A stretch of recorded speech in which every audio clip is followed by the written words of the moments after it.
अहिल्यानगर में छत्रपति शिवाजी महाराज के इतिहास से जुड़ी पुस्तक को लेकर विवाद बढ़ता नजर आ रहा है। विधायक संजय गायकवाड़ पर पुस्तक के प्रकाशक को आपत्तिजनक भाषा और धमकी देने के आरोप लगे हैं। इस मामले में किसान नेता अजित नवले ने कड़ी प्रतिक्रिया देते हुए मुख्यमंत्री देवेंद्र फडणवीस से स्पष्ट रुख अपनाने की मांग की। साथ ही उन्होंने धीरेन्द्र कृष्ण शास्त्री द्वारा छत्रपति शिवाजी महाराज पर बोले गए बयान पर भी अपनी बात रखी। उनका कहना है कि ऐसे बयानों पर सरकार की चुप्पी सवाल खड़े करती है और इस पर स्पष्ट भूमिका सामने आनी चाहिए।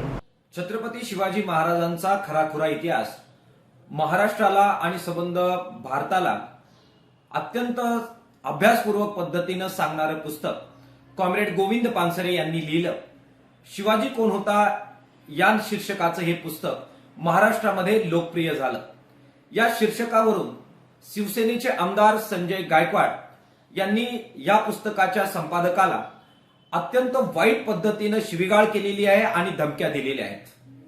त्यांचं वक्तव्य कोणत्याही सभ्य नागरिकाला ऐकता येणार नाही, ऐकवणार नाही अशा प्रकारची भाषा माय भगिनींच्या संदर्भामध्ये संजय गायकवाड यांनी वापरलेली आहे।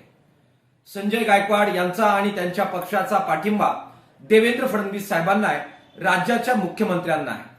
मुख्यमंत्री साहेबांना आम्ही विनंती करतोय आणि आव्हान करतोय की ह्या अशा प्रकारच्या शिवराळ वाईट स्वरूपाच्या भाषेबद्दल, शिवीगाळीबद्दल त्यांचं नक्की काय मत आहे हे महाराष्ट्राच्या समोर त्यांनी स्पष्ट केलं पाहिजे। त्यांचं मौन एक प्रकारे संजय गायकवाड सारख्या प्रवृत्तीला, त्यांच्या भाषेला आणि महिलांबद्दल त्यांनी वापरलेल्या भाषेला समर्थन करणार आहे का असा प्रश्न या निमित्ताने उपस्थित होतो आहे। एकीकडे नारी वंदना करण्याची भाषा करायची आणि दुसरीकडे ज्यांनी आपल्याला पाठिंबा दिलाय त्यांचं महिलांच्या बद्दलची अशी सगळी वक्तव्य खपवून घ्यायची, हा दुटप्पीपणा राज्याच्या मुख्यमंत्र्यांनी सोडला पाहिजे। माननीय मुख्यमंत्री दुसऱ्या एका कार्यक्रमामध्ये बागेश्वर महाराज यांचं भाषण ऐकताना आपल्याला दिसतात।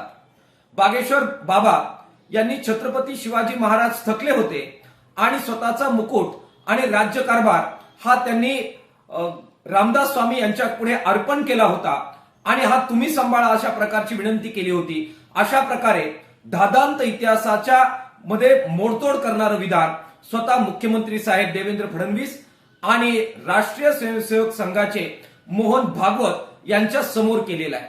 मार्क्सवादी कम्युनिस्ट पक्षाच्या वतीने याबाबत सुद्धा मुख्यमंत्री देवेंद्र फडणवीस साहेब आणि राष्ट्रीय स्वयंसेवक संघाचे मोहन भागवत साहेब या दोघांनी भूमिका स्पष्ट करावी आणि बागेश्वर महाराज जे छत्रपतींबद्दल अशा प्रकारचं अवमानकारक वक्तव्य करतायत, इतिहासाची तोडमरोड तुमच्या उपस्थित करतायत, ही तुम्हाला मान्य आहे का याचं सुद्धा स्पष्टीकरण मुख्यमंत्री देवेंद्र फडणवीस साहेबांनी करावं अशी मागणी मार्क्सवादी कम्युनिस्ट पक्षाच्या वतीने आम्ही करतोय।